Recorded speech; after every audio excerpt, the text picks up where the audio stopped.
Okay, so welcome back. So someone had a question as well? Yes, Ah, not specific one, just like more general. So the right way to use these assists are like to put them inside your code and then you just run the test outside of it. Like let's say I wrote a program for my, I don't know, for my research and I want to use these tests. So I'm supposed to insert them like inside the code, like in different places. Like So I just didn't understand how you use it in real life. okay, so in real life you would have you would have a project, okay, which is not just a single file usually, not just a single Python program, but it might have several Python files or data files and so on. So you might have the main program and you have libraries, okay, like we have the MyMass library. And then you would create another file which is called test MyMass, and and run PyTest in order to verify your code. Okay, so And the test file will contain like verifications for different functions that I use during my yes, exactly, project. yes, exactly. Okay, I see. So let's Okay. okay, let's go further with this example. What kind of things you have for your project? Can you explain a little bit? What kind of I don't have anything that is related to okay, you have, but you yeah, have Excel files, let's say, right? and not even that, Not nothing. even that. So I'm making an assumption now, and I'll go with this because I mean this example what I showed is very simple in the calling an add calling so well the add function itself is simple, the area function itself is simple. Fibonacci is slightly more complex, but even if the function that you have is now computing I don't know, whatever really complex thing, at the end it's just a function. You have some input values and you get some results back, okay, which want some more values. And whether those values are numbers or strings doesn't really matter. Basically, these are the two things that there are, okay, numbers and strings. Um, which one doesn't matter, okay? You can always write these examples of this is the input, this is the output, this is the expected output, okay? And so these are the really simple test cases. Now, of course, as your project grows or as your whatever research grows, you will probably what you have are, let's say, Excel files with lots of data.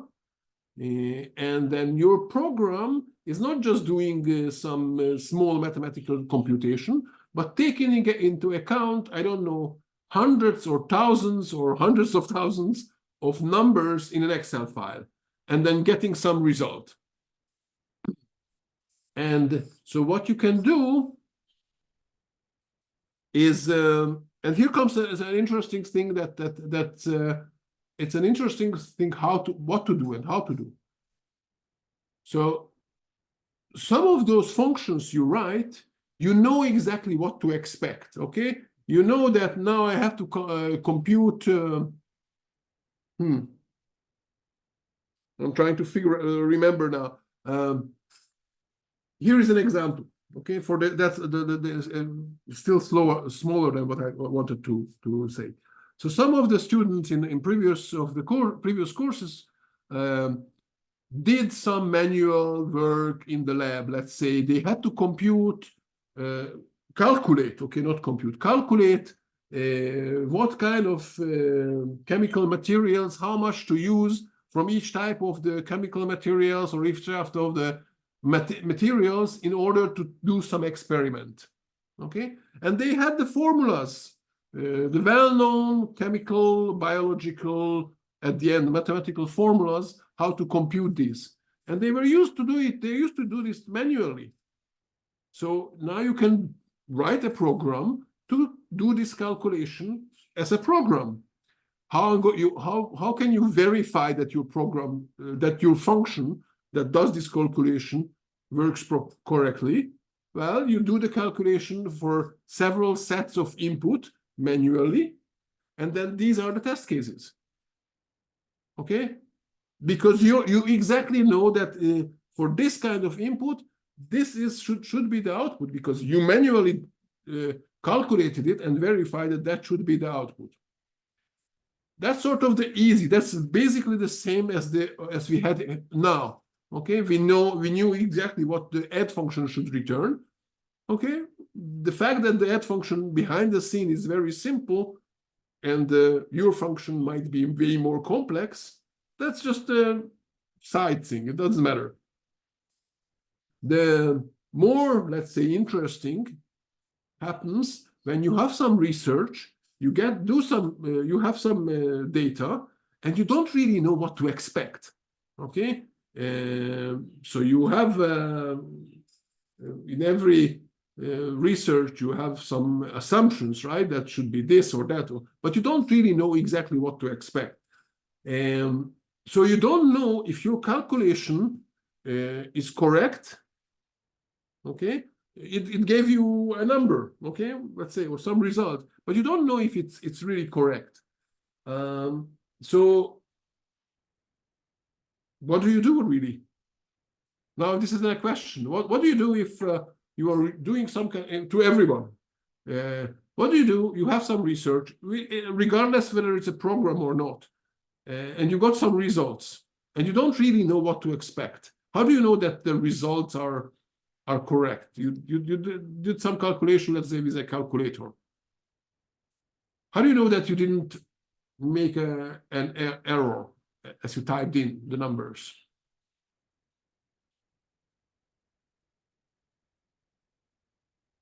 Any suggestions? Maybe sanity check, like if it makes sense, if it goes with what you know. Okay, so you say that you would say that, okay, whether it's in a range of numbers, values that you expect, right?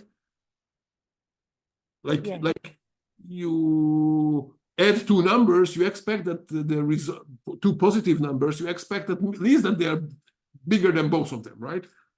Or something like this, right? Okay, and it won't be way too long or too much.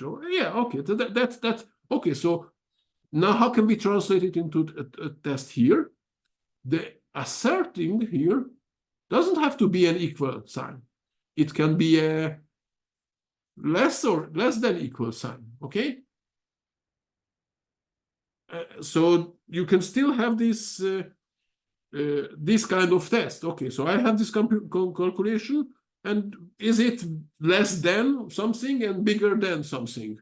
Okay, so whether it's in a makes sense in what you said.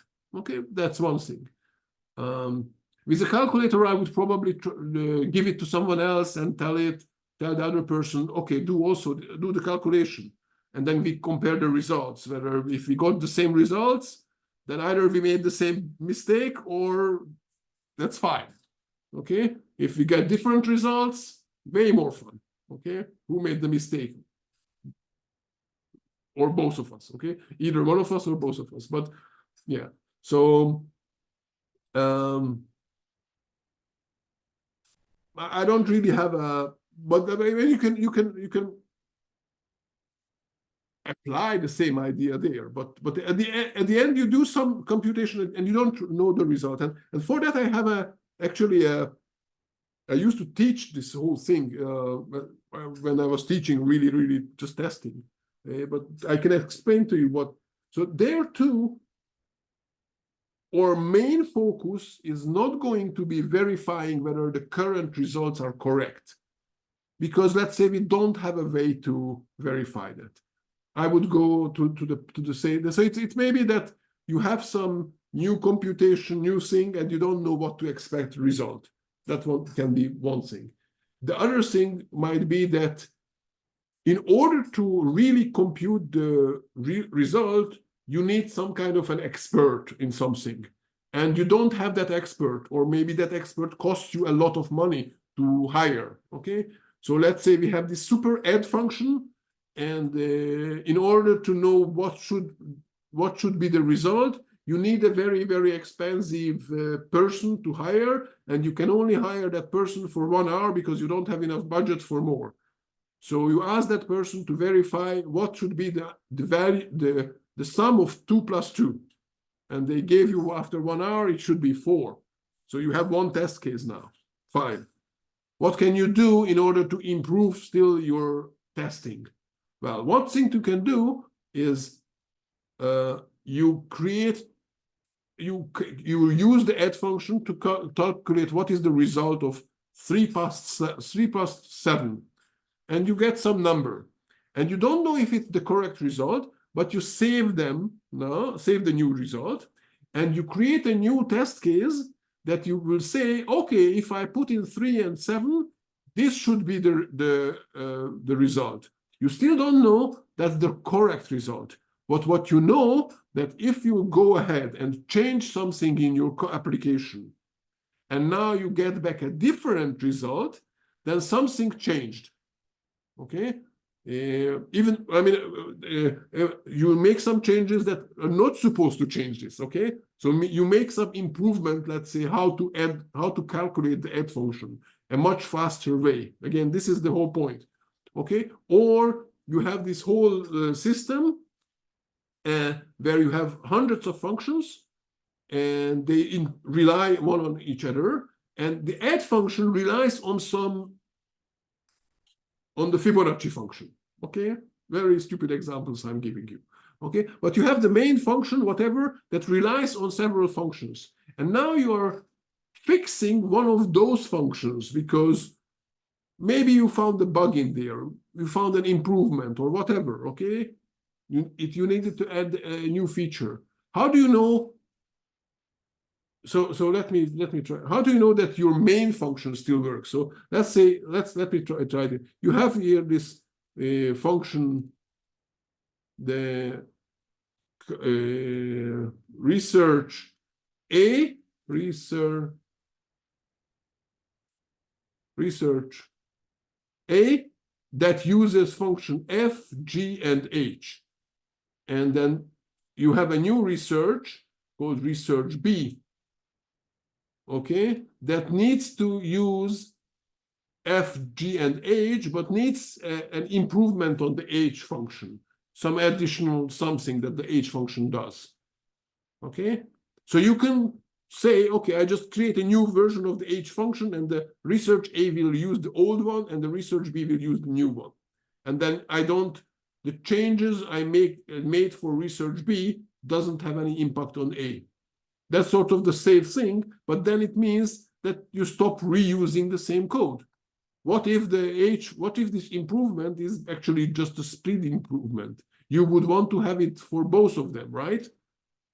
But now, how can I verify that the changes I made to this H function, okay, doesn't have a negative impact on research A? Okay, so one way is to calculate the results of research A, even if you don't know what really should be the expected result. So you calculate it with the old F, G, and H, and then you set up test cases that say, okay, if this was the input, and this is now the expected output, okay, whatever we got, this is the expected. So even after I had the improvement, the speed improvement, I should still get the same result, just much faster, right? Okay, so you still don't know if the results are really correct, but at least you will notice when the results are changing. And then you can come and, okay, now I know, and now I will have to figure out which one is the correct, the old one or the new one, okay? Or neither of them, right? But that's sort of an approach that you can use. Did that help? Yeah, I think so.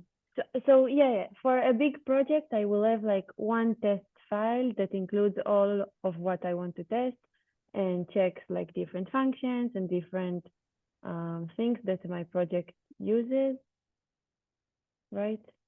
Right? Sorry, my microphone is making me trouble. Lost connectivity. Can you still hear me? Yes. Okay. Yes, so except one Yeah. thing, you might have multiple test files. Okay. Okay, so it's fine to have multiple test files. Each one is called test underscore something. And the PyTest will just find all of them.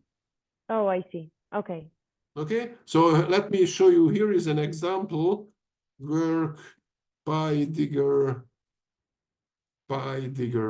So, well, this is a bad example, but because it's only have one test file. You see, there's only one test file. But this is basically a project I work on sometimes. It's called PyDigger. It has lots of files here, some outside. This is the whole project, okay? It has many files here, and then there is this folder called PyDigger inside. And then it has this function, this file, which has, let's see.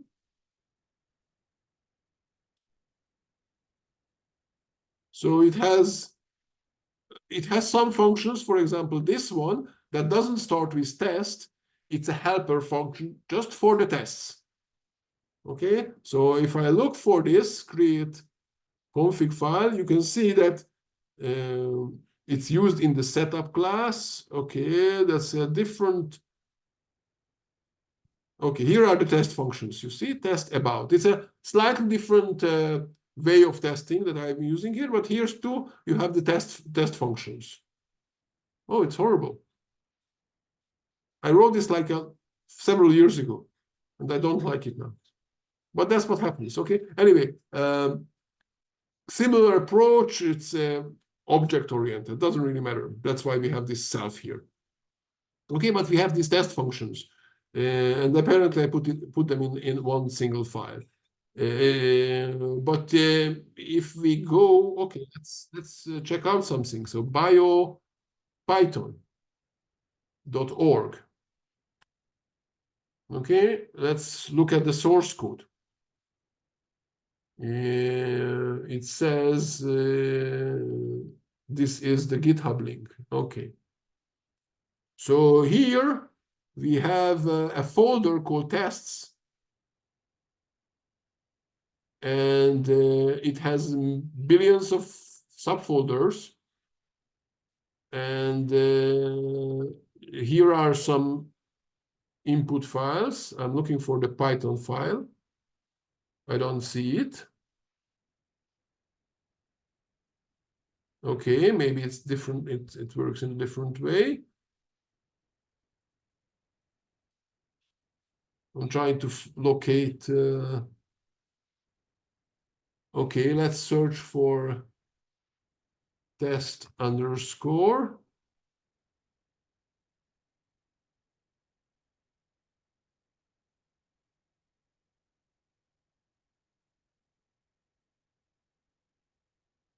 I think I can tell in file test underscore. No, it didn't find it. What if in this?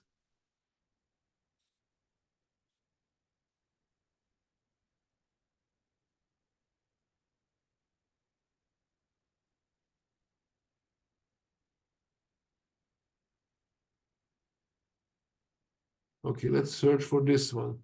Def test.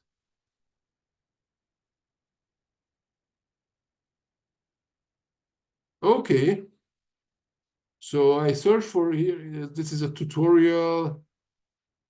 Okay. So we are in the GitHub repository of this BioPython project. One of the big libraries that many biologists use for whatever stuff. Okay. And I've searched for def and then test at the end. And here's how I got the test. Now it also uses this self thing, and and some more parameters. I'm not exactly sure how it's working. It might not work. So there are a couple of testing systems in Python. PyTest is a modern one, and I'm not sure if they are using it because it's a very old project. So maybe are using some older testing framework. I'm not sure, but maybe they are using PyTest. We can actually look at if they have assert here. They don't have asserts. Okay, so I'm not sure what they are using, but this is basically okay. So this is a huge project, and then many subfolders. They have, this is not even called test, the name of the class, so I don't know. But this is how they have, and then let me check something here. If they have this one, I'm not sure.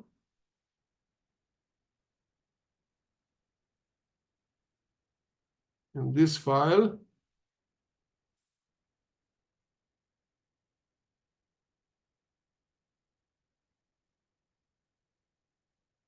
that's latest, not test. Okay, run test in parallel.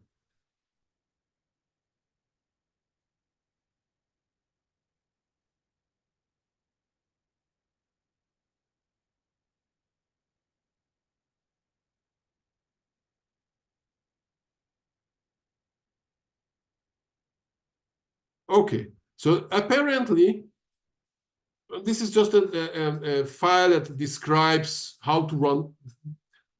Among other things, it describes how to run the tests. So here it says Python run test py offline. This is how they run. So they don't use the PyTest framework, but they have this run test thing. Probably I could have read the documentation in order to understand this, but who reads documentation, right? Run tests, where is this run tests? Is it here? No, I don't know where it is. It's maybe in the bio library. I don't know. Anyway, it's fine. I think it's fine. Yeah. Thank you. What I wanted to show among these things, that what they have here, and you're welcome, is that they have these input data. Okay, so they have examples input data. Let's say you have in research, you have these Excel files, and then you pick some of these Excel files that you use, and then use them as test cases. So they say, okay, this is the Excel, this is the, let's say, the input file, and then this is supposed to generate, I don't know, this output file. Okay, and then you can have these many of these examples of input and output. Okay, so even if the data is much bigger, then you can't put it in the result. I'll show you a different project that I'm just working on. It's not Python, but the idea is the same. Banner builder sites examples. Okay, so this project, what it does, it has these YAML files, which each one, this one, let's say, looks like this.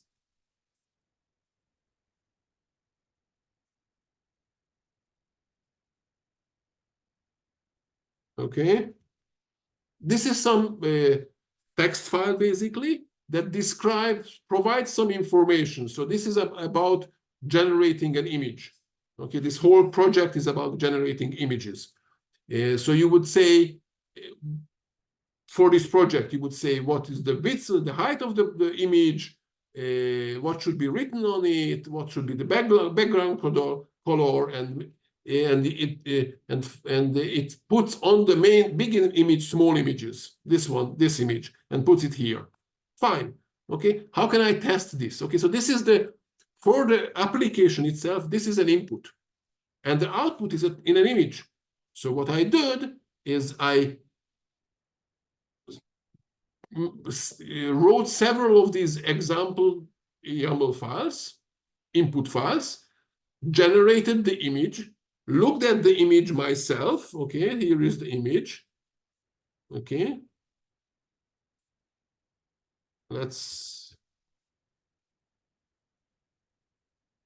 It didn't like me. Okay. Okay. It's not nice. Okay. The purpose of the goal of these images is not yet. Okay. The goal of the final goal is going to be to have nice images. But for now, it's important to see the features. Okay. So it put the text here and put the logo here. And now my test is the test program takes each one of these YAML files, regenerates the image, and compares it to the image that I saved once. So the way I did it, I created the YAML file, generated the image, looked at the image and said, this is what I expected. Okay, ugly, but this is what I expected. And then I saved the result and said, okay, now as I am making improvements to the code, or as I add more features to the code, okay, so for example, here I added this one, had the embedded image. I had an earlier one, the Hello World was the first one. So the Hello World was the first implementation that didn't know how to add that image on it, didn't know all kind of things, didn't know. So it just created an image and put some text on it. It couldn't even set the background color yet. And I created a file, an input file, generated the image, and said, okay, as I go along and add more features, so for example, the capability of embedding image, the capability of setting the background color, and so on, the result of generating the image from this file should remain the same. Okay, so the test is actually taking these YAML files, regenerating the image, and comparing them to the one that I already saved. So even with images, I can do this. Okay, did that help? Yes, thank you. You got your answer half an hour ago already, right? I was just kept going on it, but that's how it is. Okay. Any other question by anyone else?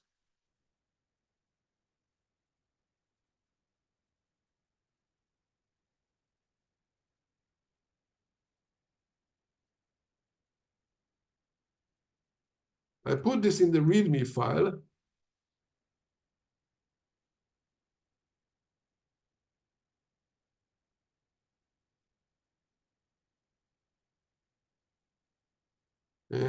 Also this one. This is where the slides are. And there is if I click on this one, by test, so you can see there are 3 chapters with almost 100 pages of the past. Actually, no, more. There are more here, way more. 1, 2, 3, 4, 6 chapters, I think, about PyTest. So there's a lot more you can do with PyTest, a lot more interesting things. For example, you can say, okay, run the test and stop at the first one that fails, or I don't know, whatever, all kind of things, that to help you write even better tests. And in my experience, those people who know how to write these tests and write tests are way more productive than those people who don't. Okay, among programmers. Okay, and they create much more valuable and much more and at the end much faster software. So people complain that, oh, what I also have to write these tests, and of course writing tests themselves takes time, but they give you a feeling of trust. So both the fact that you can trust the software and you can trust the tests allows you to go way faster, because and it's also that within seconds or within minutes you can verify that you didn't break anything. That's huge. Okay, as opposed to handing it over to QA to get the result, to get the report back 2 weeks later, or not doing anything, or doing manually things. So it's extremely good. And what I showed you here,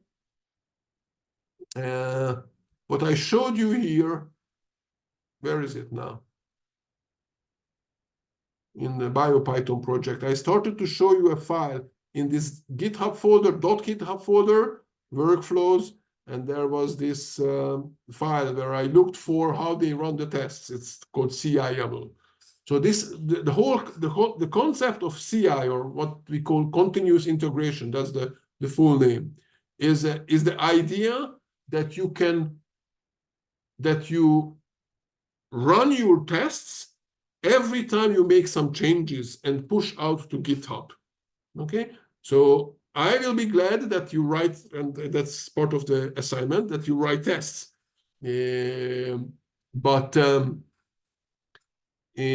Once you start, but you cannot, once you do that, you can, I probably I won't teach it, but maybe I will.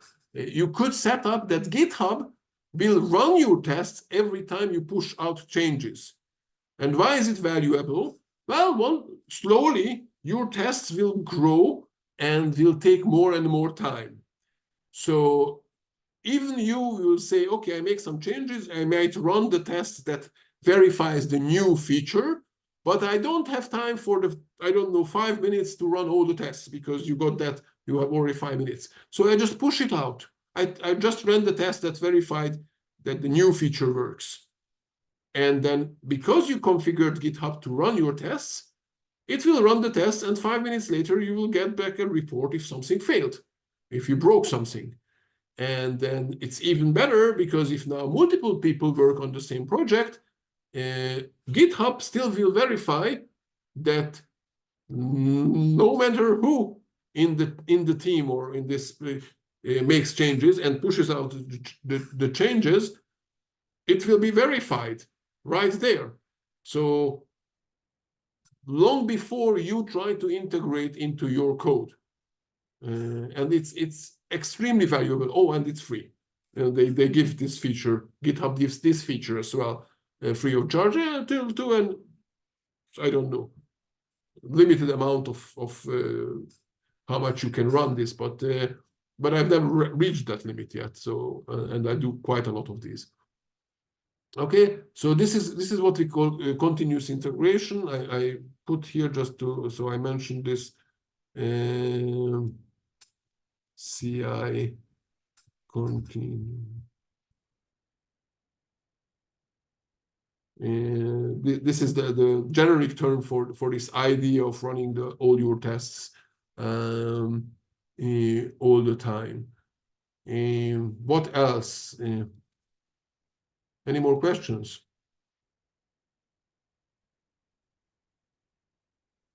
Okay.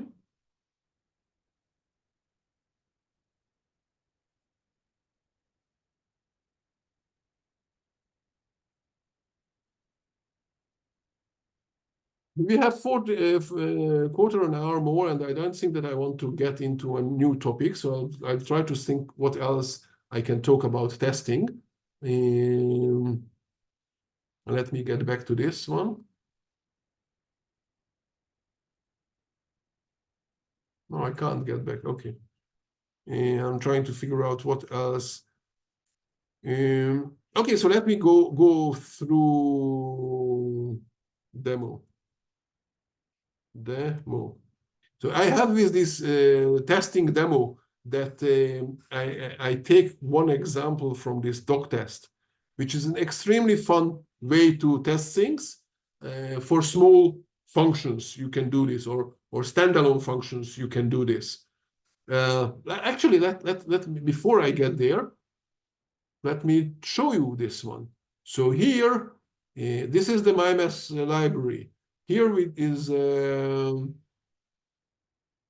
how we used it, right? So we started to write, say, Fibonacci, let's say Fibonacci, and open the parentheses, and that is show me that it is expecting n and any. Let me see what can I do here. If I go back to the MyMass library, and go to the Fibonacci function. And here I can add some text. Let's see. Let's use these double quotes. This calculate the Fibonacci series. So this is just a string as that comes immediately after the definition, immediately after the def. So before the body of the function, but immediately after it. Now let's go back to the where we are using it, and let's Fibonacci, and I open it. And here you can see now the explanation that I just put there. Okay, so this is what we call the documentation of the function. Earlier, we saw that we can put hash mark and then we can put comments there. These are the goal of these comments, and I separate them. These are the comments that are the goal of them is to help the person who is developing your code. Okay, so the person who will edit the MyMess file should know about these comments. That person should read them.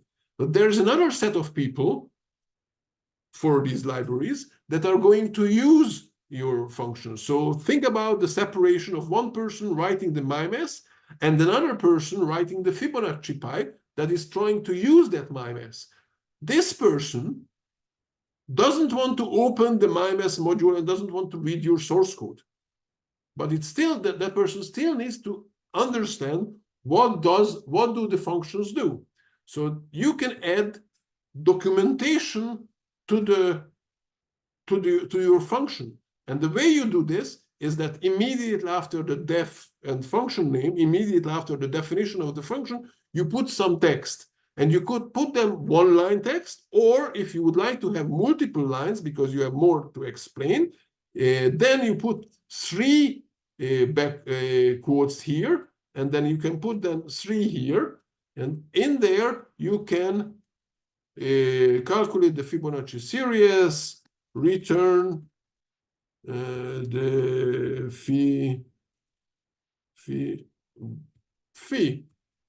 Fibonacci number.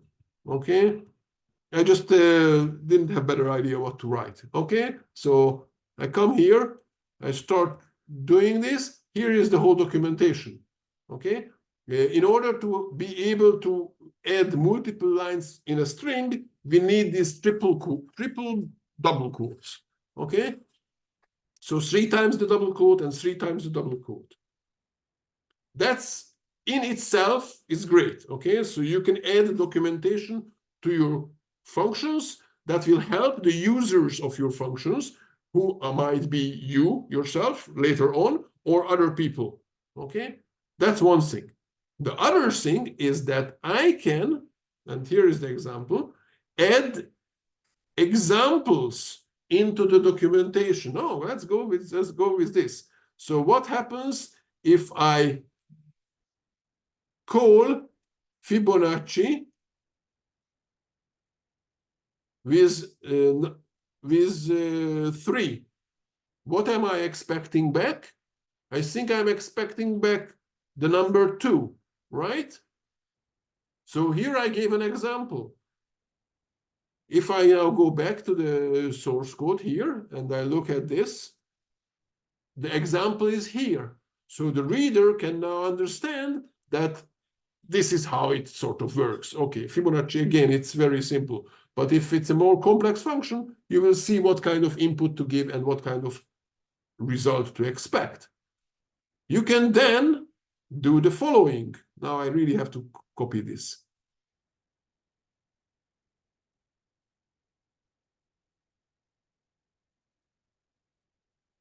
It's called MyMess. Okay, lovely. It doesn't say anything. Why does it say anything? Because the test was correct. What if I expect something else? Let's say I expect here. That's incorrect. Now it complains. Okay. So what did I just do? I wrote some additional documentation. So I wrote some documentation. In the documentation with these 3 greater than signs, I give an example of calling the function, and immediately after it, I added the expected result of the function. This one is good for both, because the people using the program can see an example, and as I mentioned already, many of us, instead of reading the documentation, we just copy paste examples and hope that for the best. Okay? But in addition of writing these examples, we could also verify that the example is actually correct. And I could do this with the with this command, python -m doctest. But actually, if I just run pytest, it will also report that. Let's see, what if I break it again? See this one? No, it didn't help my mess.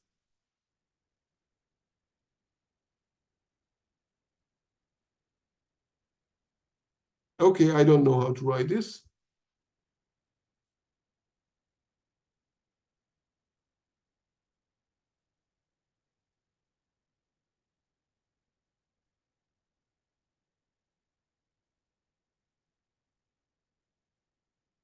Okay. This, okay?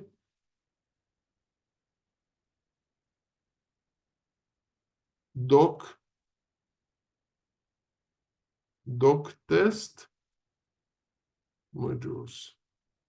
Okay, good. Okay. So now I get 3 error messages. The 2 that the regular PyTests I had, but I also get the fact that it reports this one, the Fibonacci, not this one. Okay, I don't know why it's complaining. Oh, it's something with the doc test. Huh. Okay, forget about what I said earlier. This is the way you run the doc test with PyTest. Okay, so the doc test is just another way of writing tests, but I would view it in a different way. I would say, okay, let's write examples in the documentation, how to use it, and we have to prefix it with this 3 greater than sign, and then we show how to call the function, and immediate after, what is the result. And we can have multiple of these. So I can have multiple of these here, several examples. So let's say 5 is already, how much is it? 8, I think. And this is 2. Let's see. No. Expected 5. This is 5. Okay, whatever, maybe. Okay, I don't know the Fibonacci series so fast.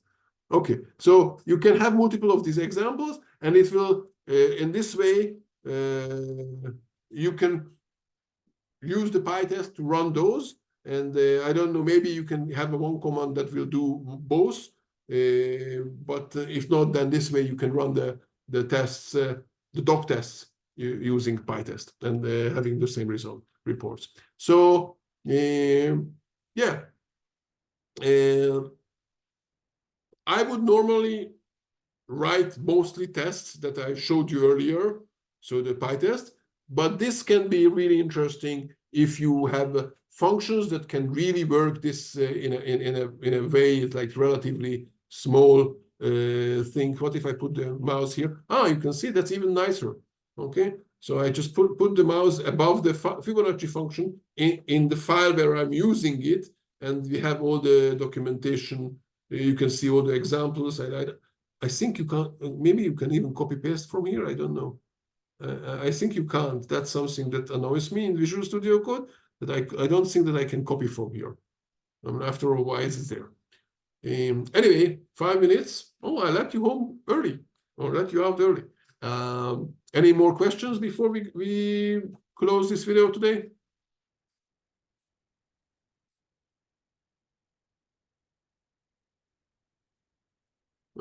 Okay, so the assignment is going to be published as usual in the README file.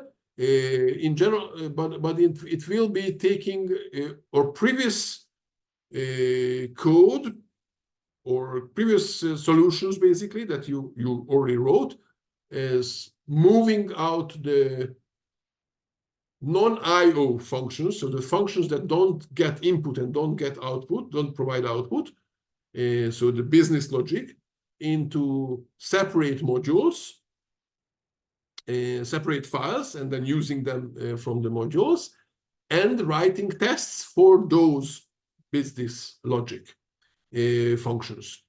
So yeah, that will be the assignment. We'll see exactly. I'll publish it later. So thank you for watching. Please like the video as usual on YouTube and follow the channel. And see you next week.